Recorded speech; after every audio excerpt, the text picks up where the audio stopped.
The year is 1958 and the Salvation Army Hawthorn Corps is celebrating its 75th year, and it was decided at that time to record on 16mm film some of the Corps activities. But when the film was made, it was well before the days of home videos, so having had the film copied onto videotape, we are now able to add a commentary.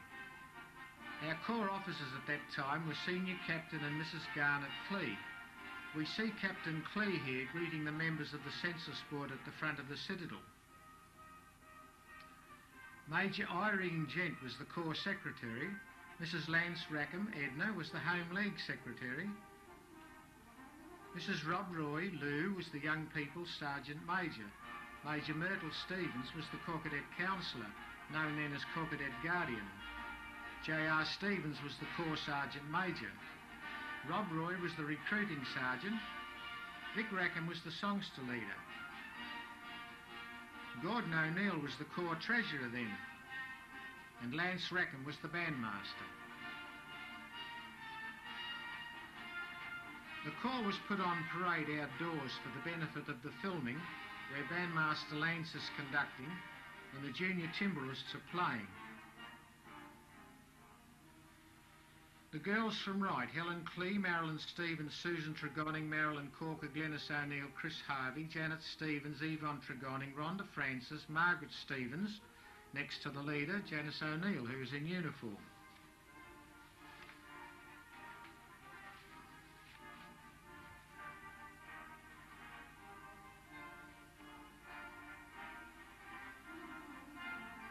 Barb Radcock leads the singing company.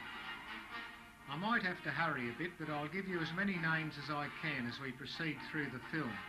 Taking the front row here from left to right, Janet Stevens is nearest the camera, and with the camera looking the other way next to her is Chris Harvey, Glenys O'Neill, Marilyn Corker, Susan Tregonning, Marilyn Stevens, Janice Marr and Helen Clee on the end. In the rear, right to left, we have Janice O'Neill, Diane Rackham, Leslie Nelson, Margaret Stevens, Rhonda Francis, Yvonne Tregonning, Margaret Beasy and Olwen Francis. Eric Vince was the Young People's Band leader. Included in the front row could be Raymond Clee, Richard Wood, Darryl Rackham, Jeff Francis and Graham O'Neill. You may recognise some others.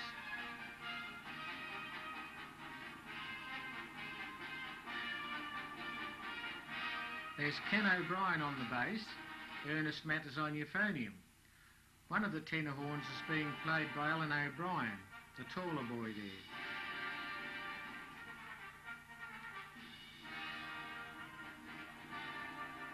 Joan Prusker on the left was the leader of the Senior Timbrel Brigade.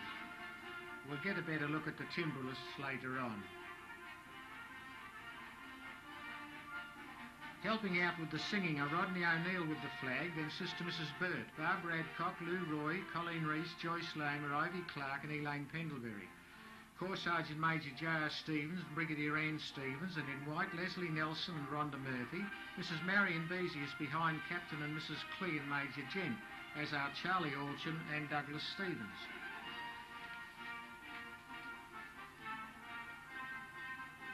Now back to the timbrelists, that's Lynette James, Janice O'Neill, Olwen Francis, Margaret Beasy, Diane Rackham, Beryl Puddy, Gwenda Trembar, next to her sister Joan Prusker, who was the leader. I can't place all the senior bandsmen, but I see Eric Vince, Mark Creed, Hedley Watkinson, Divisional Bandmaster Arthur Stevens. Can't place the next man. Then we've got Sid Catlin, Alec Russell. Don't know the next man at this stage.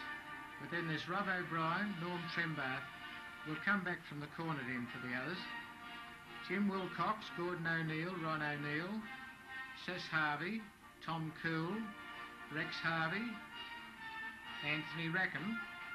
Not sure of the next man, but then there's Bill Wright there on the flugelhorn as we come back to Norm Trembath again. The bassists could be Alan Lomer, Ken Adcock and Charlie Woodward, and trombones Wes Hanna, Terence Rackham, Cliff Francis and Merv Prusker on the end. Drummers are Kevin O'Neill, Alan Pendlebury and Merv Reese, Rodney O'Neill with the flag. Envoy Alex Nielsen comes up next. He was the composer of the song, Is It True That Jesus Died For Me?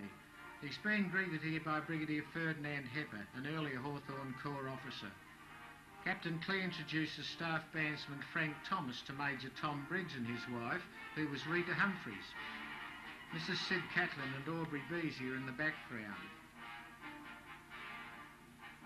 Olive McGecken is now in the background, the daughter of Mrs. Sid Catlin. Captain Clee welcomes Lois Dale and her mother, Mrs. Lieutenant Colonel Davis, who with her husband were also earlier Hawthorn Corps officers. A happy group awaits the march past.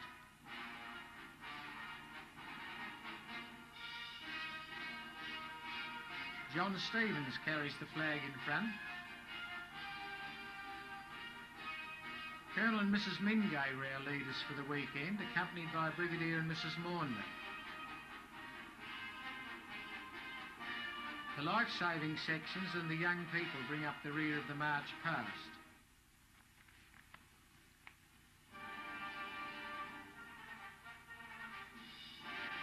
The primary assembled in the grounds of Allenby Lodge, the women's hostel next door to the Citadel.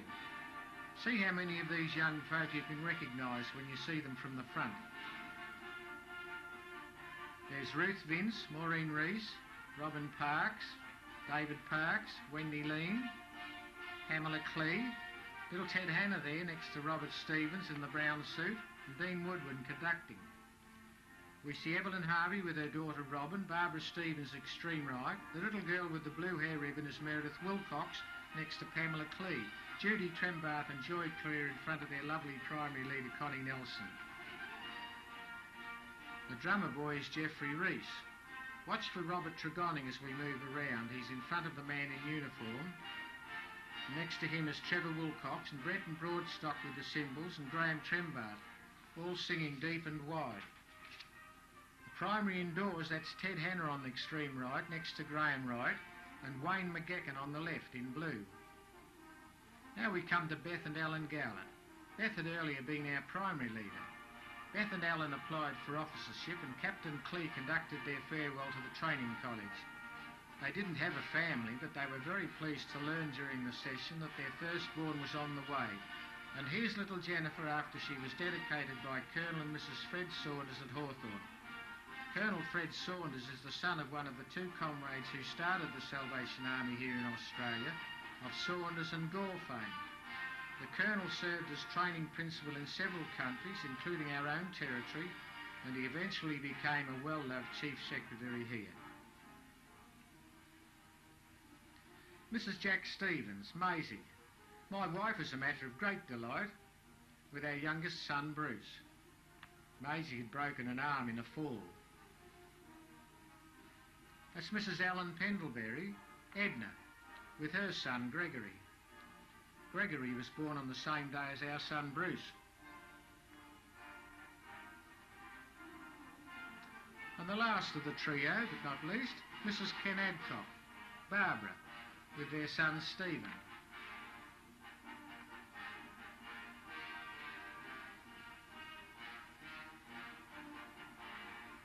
See how many of these comrades you can name. This is some of the Hawthorn group on the march at Congress.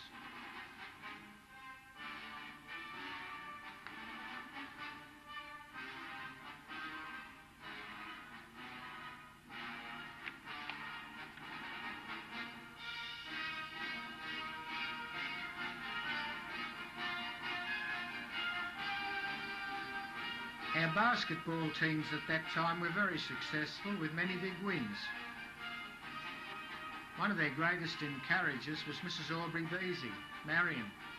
She did an excellent job over some years from week to week in looking after these girls. The Hawthorn team here in the light-coloured uniforms consisted of Margaret Beasy, who was the captain, Diane Rackham, Margaret Stevens, Beryl Puddy, Leslie Cornish, Leslie Nelson and Alwyn Francis. I don't know the name of the umpire, but I've been told the timekeeper was Dorothy Forbes, as she was then. See how many of our girls you can put a name to.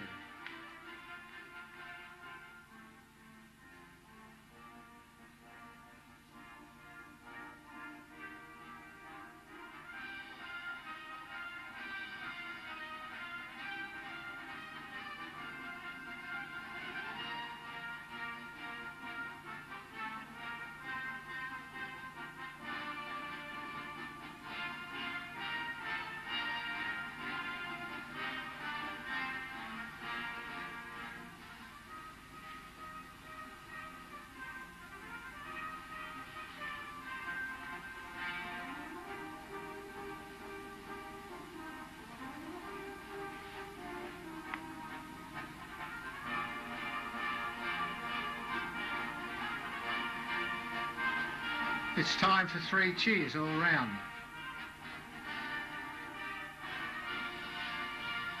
Our cricket team used to play on a very good ground in Fairview Park, right on the Yarra River.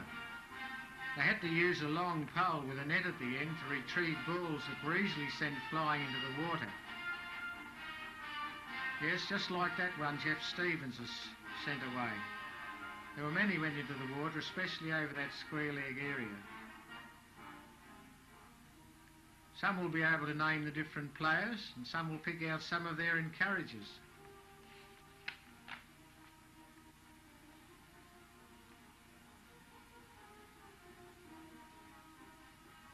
That's Doc Stevens, young Arthur Stevens on the right, acting up a bit for the camera.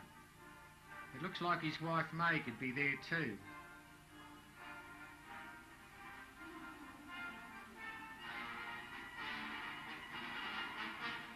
The man in the blue cap I recognise as Phil Hill. You may be able to name some of the others.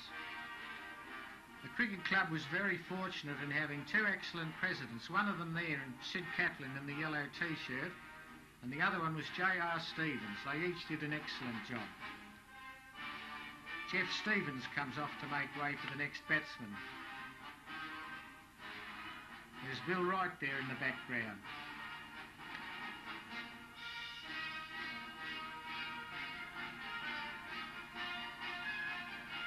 That one didn't quite make the river.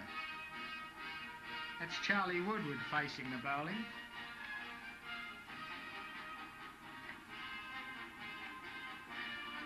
Captain and Mrs. Clean family moved from Haynes Street to their new quarters in Burwood Road. These were the first quarters to be owned by the Hawthorn Corps, as a matter of fact. Their lovely family, from the eldest to the youngest, consisted of Raymond, who was 10 years old, Helen, who was 8.5 years, Joy, who was approaching 6 years, and Pamela, who was just 3 years. Hawthorn Corps is no more, of course. Its doors were closed finally on September 13, 1987, and it in the main became the nucleus of the Waverley Temple Corps. But for those of us who loved Hawthorn, memories will keep returning.